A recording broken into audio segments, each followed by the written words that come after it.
Für die Installation des Kaltwasseranschlusses benötigen wir zum einen den Kompaktanschluss, den weißen Schlauch, eine Wasserpumpenzange und Maulschlüssel.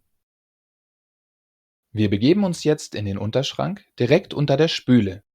Dort schließen wir als erstes den aus der Wand kommenden Warmwasseranschluss auf der linken Seite. Auf der rechten Seite schließen wir den Kaltwasseranschluss. Zur Überprüfung öffnen wir die Armatur oben auf der Spüle. Fließt kein Wasser, können wir mit der Installation beginnen. Wir legen uns vorsorglich ein Tuch auf der rechten Seite hinter das Eckventil.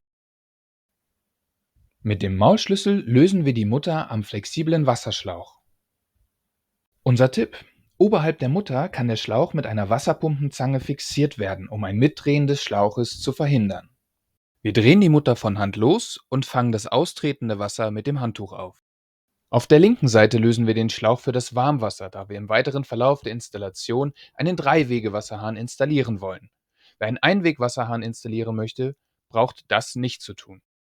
Wir nehmen den Kaltwasseranschluss zur Hand und achten darauf, dass der schwarze Gummiring im Inneren des Gewindes liegt.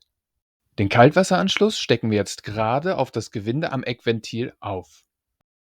Die Mutter fixieren wir abschließend mit dem Maulschlüssel. Den seitlichen Wasserausgang am Kaltwasseranschluss richten wir leicht nach vorne hin aus, sodass er zugänglich bleibt. Wir schließen vorsorglich den Hahn am Kaltwasseranschluss. Von Hand drehen wir die kleine Mutter am Kompaktanschluss einmal ab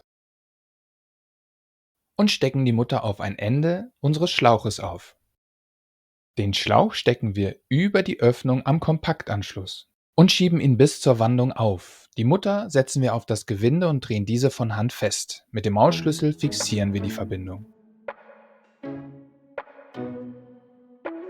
Gehen wir direkt zum nächsten Video Nummer 2: Installation Abflussstelle.